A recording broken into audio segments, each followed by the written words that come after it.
Bonjour à toutes et à tous, j'espère que vous allez bien aujourd'hui. Nouvelle vidéo où je vais vous parler de ce que je fais actuellement, de la crypto que j'ai.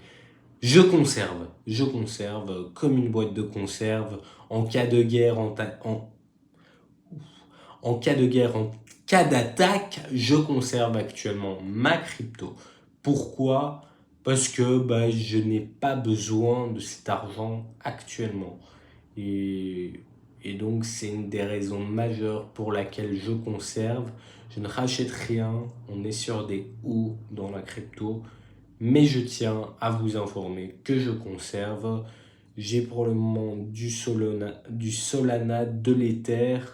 En gros, ça fait 95% de mon portefeuille. Ouais, un petit peu moins, 90%. Le reste, c'est du Dogecoin. Je n'ai pas de recommandations en crypto. D'ailleurs, je ne donne pas de recommandations ni de conseils sur cette chaîne, que du partage d'expérience. Donc voilà, au niveau de la crypto, c'est à peu près tout ce que j'ai en ce moment.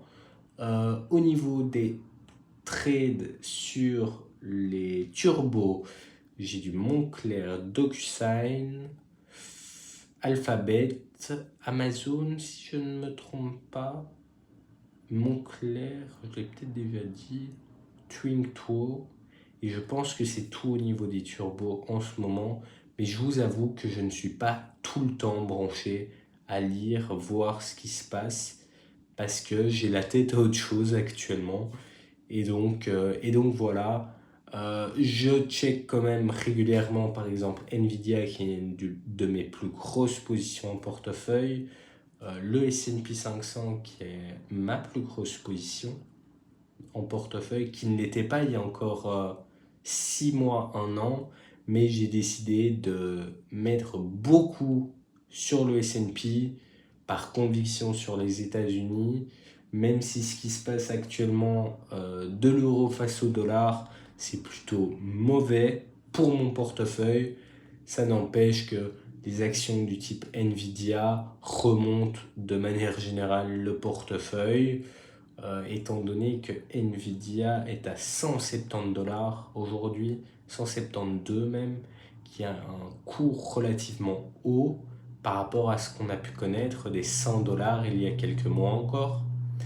Personnellement, je vous avais déjà dit que j'avais un achat à 25 dollars sur Nvidia.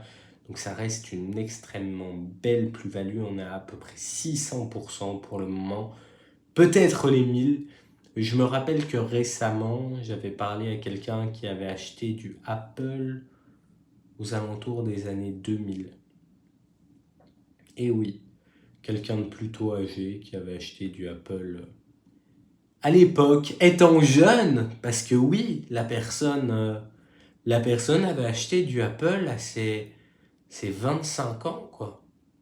Et donc, euh, et donc aujourd'hui, elle en a 50, elle a toujours ses actions Apple, mais voilà, peut-être que mes Nvidia, je les aurai plus demain parce que j'aurais décidé de les vendre. Au passage, n'hésitez pas à rejoindre le groupe Discord parce que je compte vous partager des choses sur Discord en plus. Parfois, il y a des analyses, des nouvelles, des choses qui peuvent être intéressantes si vous vous intéressez à la finance. Donc voilà, si vous avez une question, n'hésitez pas à la poser en commentaire et moi je vous dis à la prochaine. Ciao!